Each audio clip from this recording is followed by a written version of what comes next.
So today, on our plant species spotlight, we're going to talk about a pretty classic one.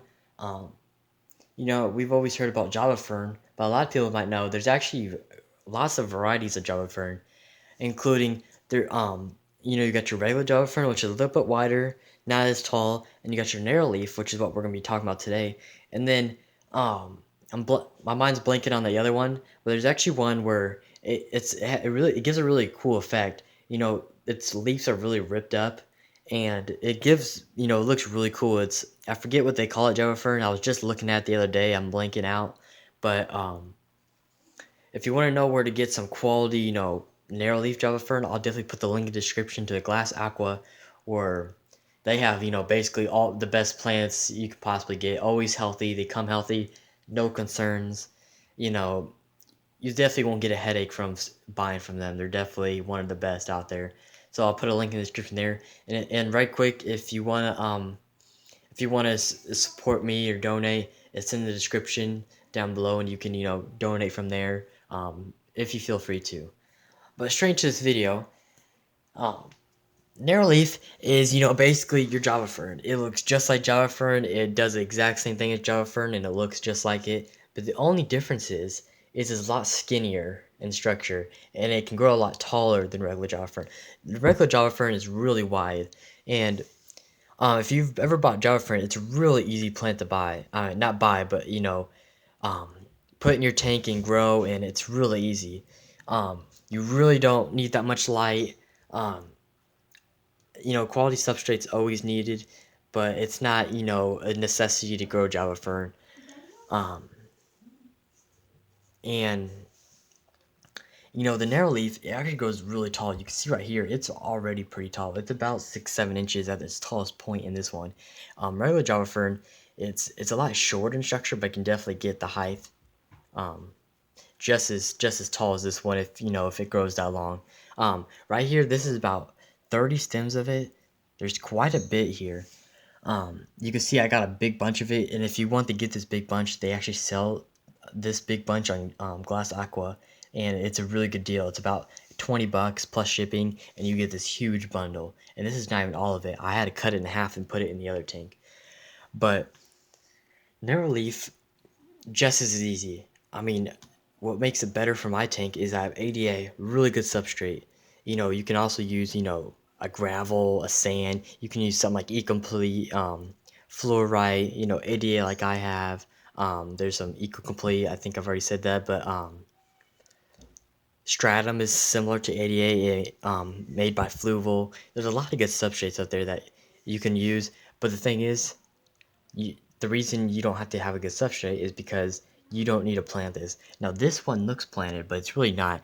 It just looks like it's buried, but I made sure that the ribosome's still above the surface, so it doesn't hurt the plant in the long run and kill. And so just like Java Fern, you don't want to really plant it. You want to put it in between rocks. And with this big bundle, I couldn't really do that well in this tank. So I kind of just slightly buried it. And I'm going to probably put a little rock in front of it so you can't really see it. Because it is, you can kind of see here's the roots right here. All of it's really above ground. It's just basically barely buried under there. But, CO2, optional, not optional. If you have it, great, use it. But if you don't, it's not necessary. I don't have CO2 in this tank at the moment, and it's growing perfectly fine. I do have some things. I have a carbon base that I do. I use some Excel that helps with carbon. It's not going to be replaced for CO2, but it definitely helps. And I also have Korean Co-op's fertilizer, Easy Green, which if you have a bunch of plants, or if your plant tank's pretty old, you probably definitely want to be fertilizing, especially when you have a lot of plants like this by now. But if you don't have a lot of plants at all and you just have a couple, you don't have to worry about fertilizing. It might help to put a little bit in there, but you don't have to worry about it that much as you would with a full-on planted tank. But parameters, that's why Java Fern's so easy. It can go in such a wide variety of colors. I mean, not colors, but parameters. And You know, basically as long as your aquarium's like not frozen, this thing will live. As long as heat, even room temperature will work. You really don't need a heater. You don't really need warm water for this. As long as it's somewhat 60 plus degrees, I think it'd be perfectly fine. Um, as long as the only thing that's going to keep you from not being able to grow this plant is if you bury the ribosome. If you bury the ribosome, I've experienced it many times. It's just going to turn brown. It's just going to die off and it's going to kill the whole plant. And you do not want that because you pay a lot of money for plants and you just don't want things to just die. So, easy solution, just make sure when you go to plant, don't bury the ribosome. And the ribosomes, it's just it's this big old piece that connects all the roots and the whole plant together. Just don't bury that part, and you'll be perfectly fine for success. You know, you definitely want somewhat of a decent light. If you don't have the best light out there, it'll still do fine. But if you definitely want a really green one like this one, you'll definitely need some decent light. This is a Phoenix SE, so it puts out quite the light. But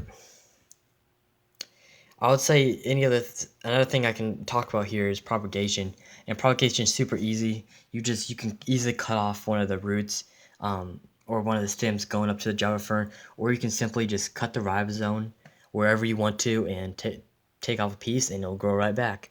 It's that easy. Um, but really, I mean, other than that, there's not much really else to say. It's a really easy plant. It looks good. You know, definitely when you have a big bush of it like this, it definitely, really good, especially if you like breeding or something, have a big bush, has a lot of space for fry to hide in. Really decent plant. It's a really good plant by Glass Aqua, a big bush of it. Just to show you, in this plant, it's not, the lights aren't on, but see the big old bush back here? I don't know whether you're going to see that, but look how big that is.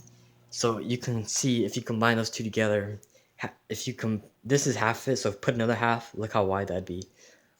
So this plant, you get a lot of plant for $20. So definitely go to Glass Aqua and buy some yourself, buy some other plants. They have about everything you'll ever need for a plant tank at their website. And that's about it for some narrow leaf Java fern. Um, Again, if you want to support me, links in the description. If you want to recommend a fish or a plant for, another video, put that in the description and you'll get a shout out in the beginning of the video.